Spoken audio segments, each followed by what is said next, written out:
আমি নামাজ পড়তে মানা করিনি বাপ, কিন্তু আমি এই জন্য বলছি যে এরা শুধু নামাজ নামাজ করে সমাজটাকে এত খারাপ করে দিয়েছে। আপনি দেখুন, অনেকে হয়তো মাইন্ড করছেন কি কথা বলছেন। আপনাকে যদি বারবার শোনায় যে বাবা সারা বছর যাই গোনা করো, সব রাতে রাতে 12 রাকাত নফল নামাজ পড়ে দোয়া করো, সব কালো খাতা সাদা করে দেবে, গেল না সামনে?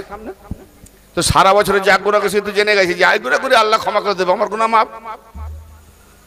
জোহরের নামাজ, জোহর থেকে আসর পর্যন্ত যা গুনাহ হবে, আসরের নামাজ পড়লে সব গুনাহগুলো ঝরে যায়। আসর থেকে মগরিব পর্যন্ত যা গুনাহ হবে, মগরিবের নামাজ পড়লে সব গুনাহ ঝরে যায়। মগরিব থেকে এশা পর্যন্ত সব ঝরে যায়। আবার রাতে যাই করো না কেন, ফজর পড়লে সব ঝরে যায়। আবার ফজর থেকে জোহর পর্যন্ত যাই করো, জোহর পড়লে সব ঝরে যায়। তো নামাজ পড়লে সব গুনাহ যদি ঝরে যায়, তো তার পাপ করতে আর ভয় কোথায়? এই জন্য দোয়া করে, আল্লাহ গো আমি গুনাহ করতে ভালোবাসি, তুমি ক্ষমা করতে ভালোবাসো। কি দোয়া রে বাবা, কি দোয়া!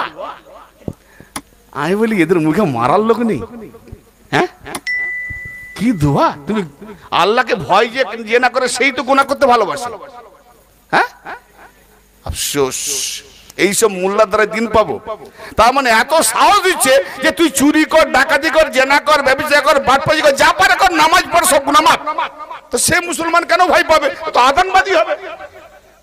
আর আজকে বিভিন্ন জাতি কমরা ঘৃণা করছে এইসব নামাজদেরকে, যারা নামাজও পড়ে এরা পাপও করে, নামাজও পড়ে এরা পাপও করে।